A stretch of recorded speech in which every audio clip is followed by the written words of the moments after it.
ताकदीने तुमच्या पाठीमागे आहोत वगैरे साहेब, पूर्ण ताकदीने तुमच्या पाठीमागे आहोत.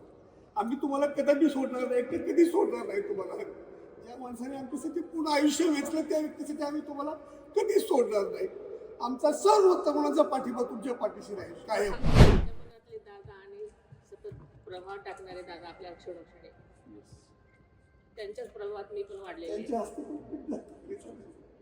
मला इतकं जोश होत नाही. मला त्या कुठल्या गोष्टी बघितलं तर मला खूप फील होतं. मी ज्या दिवशी घडलं त्या दिवशी नाशिकला होतो, पण मला इतकं फील होतं. त्याच्यावेळेस मला आठवतं सगळ्यांची अवस्था तीच आहे. मला खूप वाईट वाटतं. मला असं हवतच नाही की दादा. त्याच्यामुळे आपल्याला दादा सतत टिकवून ठेवायचे आपल्यामध्ये.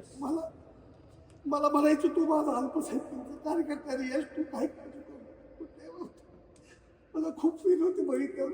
जयदादा बघितल्यावर तुम्हाला बघितलं मला खूप वाईट वाटतं या गोष्टीचं सगळ्या. आता नियतीच्या हातात सगळ्या गोष्टी असतात, आपल्या हातात नसतात. नाही तर आपण कधीच अशी वेळ येऊ दिली नसते आपल्यावरती. पण आता आपण आपल्या सगळ्या गोष्टींमधून आपण दादांची जी अपूर्ण स्वप्न आहे ती पूर्ण करण्यासाठी सगळ्यांनीच प्रयत्न करायचे. आणि आपल्या आपल्या परीनं तुम्हाला माहिती तुम्हाला काय करायचं. मी एवढं सांगू म्हणजे इच्छिते तुम्हाला सगळ्यांना की दादांसारखं नाहीच, पण नक्की प्रयत्न करायचे. मला पूर्ण विश्वास होतो.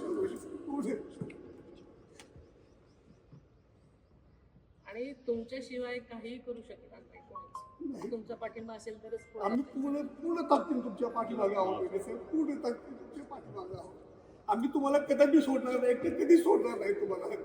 ज्या माणसाने आमच्यासाठी पूर्ण आयुष्य वेचलं त्या व्यक्तीसाठी आम्ही तुम्हाला कधीच सोडणार नाही. आमचा सर्वोत्तमाचा पाठिंबा तुमच्या पाठीशी राहील कायम. भावनिक म्हणून नाही, खरोखर.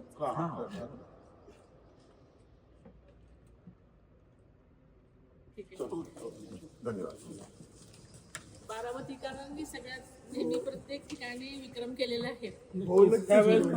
तुमच्यावर अवलंबून आहे. नक्कीच होईल, नक्कीच होईल. आम्ही माळेगावकर पण 100% तुमच्या पाठीशी.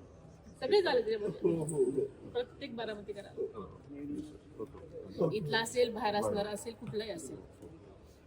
ठीक आहे.